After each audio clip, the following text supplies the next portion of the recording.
Shalom, family. One of the biggest battles in this walk is not knowledge.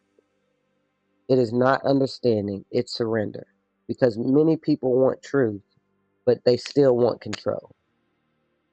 We're going to start today off in Proverbs. And we're going to understand what is submission. Because this is one of the things that we as a people, we lack. We lack submission. Whether it's the wife submitting to the spouses submitting to one another, or submission to Yah. If you can't do it in your role within the body, you're not going to be able to do it with Yah. So, Proverbs chapter 3, we're starting in verse 5. Trust in Yahweh with all thine heart, and lean not unto thy own understanding. In all thy ways acknowledge him, and he shall direct thy paths. We see here submission says, I don't have to understand everything. I trust Yah's way over mine. You don't need to have understanding to submit to Yah, to be obedient, to do what he said. Do what he said, then he's going to lead you to understand what he's talking about. So, control for us is subtle. It doesn't always look rebellious. Sometimes it looks like, I just want things done right. I know what's best. I need to make this happen. But underneath, it is trust in itself. What does control look like according to the scriptures? Control in the Bible sense is taking authority in your own hands instead of submitting to Yah. So, in that Proverbs verse that we read, Proverbs 3, 5 through 6, control says, I think what I think more than what Yah said. So, this is backwards. If Yah said it, that's what you should do. What you think is not more important, or is not more than what Yah says. So, acting without Yah, acting without waiting on Yah, is the next example we're going to see here. We're going to Isaiah, and we're going to 30 and verse 1. Excuse me. Woe to the rebellious children, saith Yahweh, that take counsel, but not of me, and that cover with a covering, but not of my spirit, that they may add sin to sin. Control moves ahead without Yah's direction. We see this here. Now we're going to move over to Romans 8 and 7. And we're going to see here refusing to submit. Romans 8 and 7, and it reads, because the carnal mind is enmity against Yah, for it is not subject to the law of Yah, neither indeed can be. Control, this in this example here, it prefers independence over obedience. So the root of control, it comes from fear, pride, lack of trust. It says, I don't believe Yah will handle this, so I will. This is serious. This really is serious. This is a serious point in our walk that we need to change. If you don't believe Yah will handle this, so I will, this is super bad. This, you will never have faith in Yah. You'll never see his power because you are in his way. Not necessarily like he's not stronger than you. You're preventing him from doing something. But because he allows you to make these decisions on your own, he doesn't want anybody that is just going to follow him and just I'm not going to say blindly follow him, because if you blindly follow him, you'll be in the way. But it's kind of like it's a test. Are you worthy of me? Are you going to do it because I said do it? I shouldn't have to make you do it. That's the thing. He's not going to force you to do it. You need to be making these decisions by yourself. So we're going to move over to First Samuel, and we're going to 15 and 23.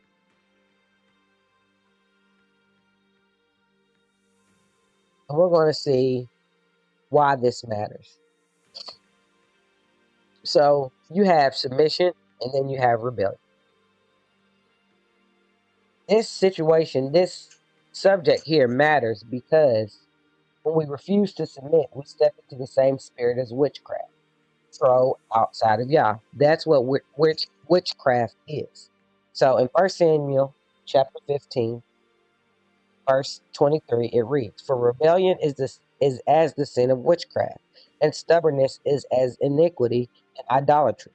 As thou hast rejected the word of Yahweh, he hath also rejected thee from being king." This is Samuel talking to Saul, because he rejected the word of Yahweh. Yahweh rejected him as king.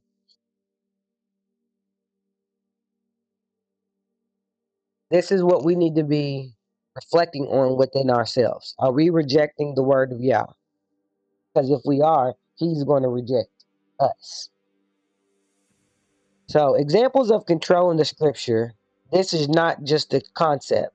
We see it all through the word. So, First Samuel, Second Samuel, First Kings, Second Kings, First Chronicle, Second Chronicle, Ezra. Those are some of my favorite books. It's a very, very, very good story. But we're still in First Samuel, and we're going up. We're just in 15. We're going up to 13, and we're going to start in 8.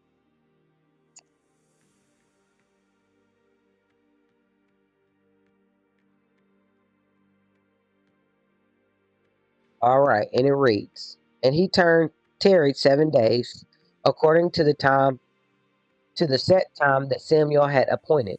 Samuel came not to Gilgad. The people were scattered from him. And Saul said, Bring hither a burnt offering to me and a peace offering. And he offered the burnt offering. And it came to pass that as soon as he made an end of offering the burnt offering, behold, Samuel came. And Saul went out to meet him, that he might salute him. And Samuel said, What hast thou done? And Saul said, Because I saw that the people were scattered from me, and that thou camest not within the 3 days appointed, and that the Philistines gathered themselves together at Michmash. Therefore said I, The Philistines will come down now upon me to Gilgad, and I have not made supplication unto Yahweh. I forced myself therefore, and offered a burnt offering." We see here, Saul was told to wait, but he didn't. He got anxious and he took matters into his own hands. This is control. This is an example of control. He forced something y'all never told him to do. So now we're going to Genesis.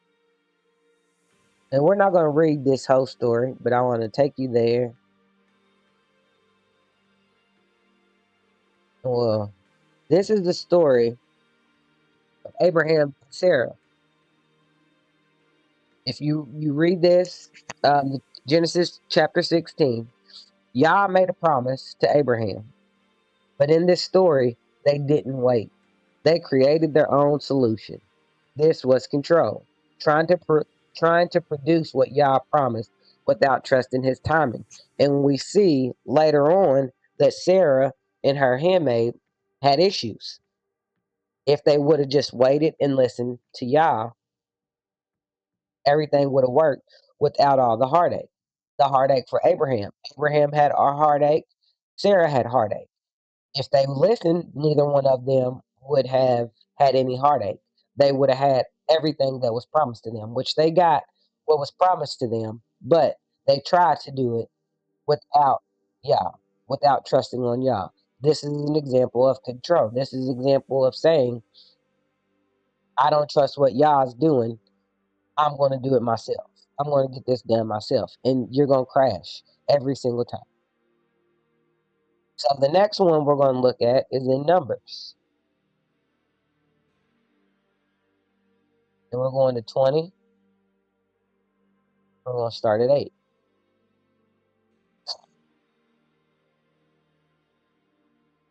And we're going to start at 7. And Yahweh spake unto Moses, saying, Take the rod and gather thou the assembly together, thou and Aaron thy brother, and speak ye unto the rock before their eyes, and it shall give forth his water, and thou shalt bring forth them to water out of the rock. So thou shalt give the congregation and there be strength.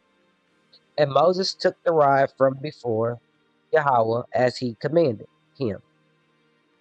And Moses and Aaron gathered the congregation together before the rock, and he said unto them, Hear now, ye rebels, must we fetch you water out of this rock? And Moses lifted up his hand, and with his rod he smote the rock twice, and the water came out abundantly. The congregation drank, and their beasts also. Verse 12. And Yahweh spake unto Moses and Aaron, because ye believed me not, to sanctify me in the eyes of the children of Israel. Therefore ye shall not bring this congregation into the land which I gave thee. Here we see, Yah said, Speak to the rock, but Moses struck it. This is an example of control, acting out of frustration instead of obedience.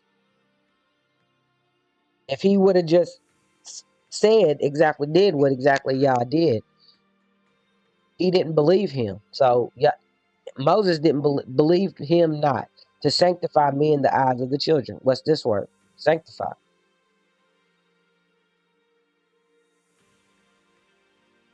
To consecrate, sanctify, prepare, dedicate, be hallowed, be holy, be sanctified, be separate. Moses said, I don't trust what Yah said. I'm going to do it my way. Yah be the glory anyways, but acting out of frustration instead of obedience. This is a form of control. Now we're going back to 2 Samuel. We're going to 2 Samuel because we was in 1 Samuel. Excuse me. And we're going to chapter 6, and we're going to read 6 through 7.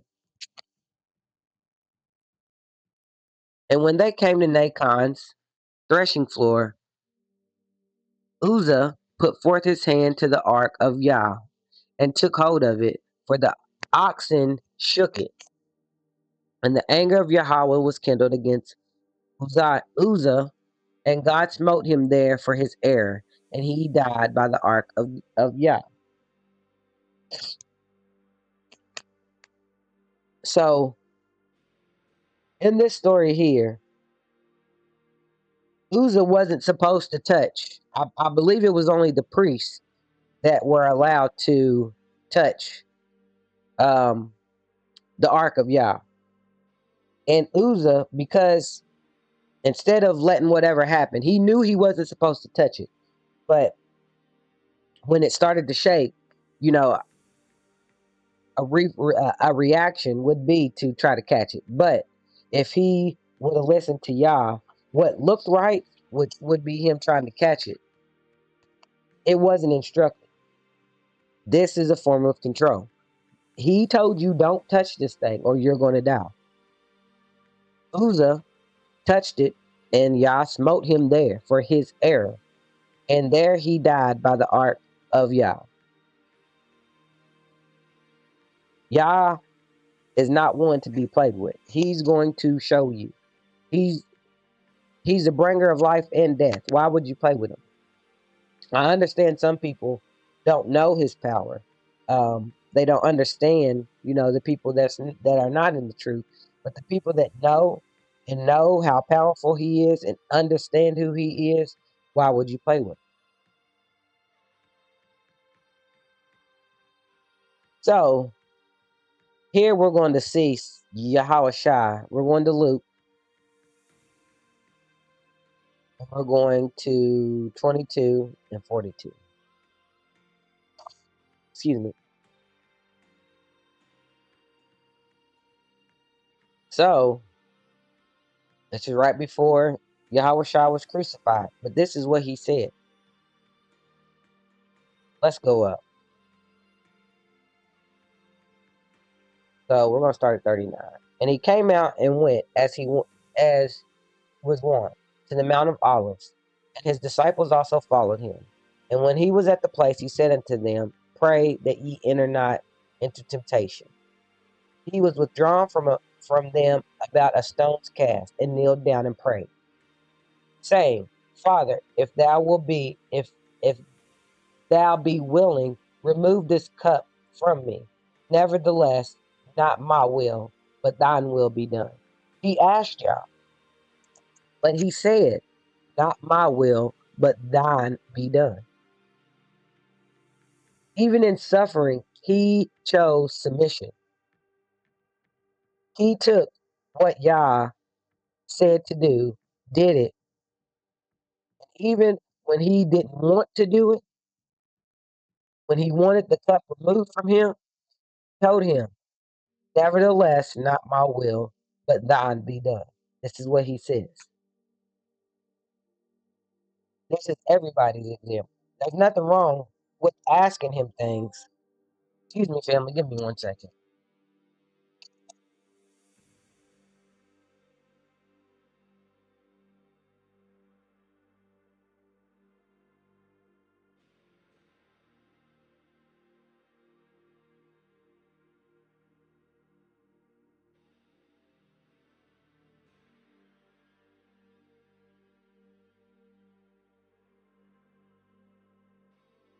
I'm sorry about that, family. So now we're going to move on to real life examples.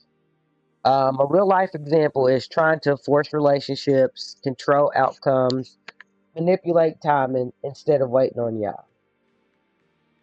What submission produces when you're walking in submission to Yah is peace, clarity, alignment. What control produces anxiety, frustration, confusion, and confusion.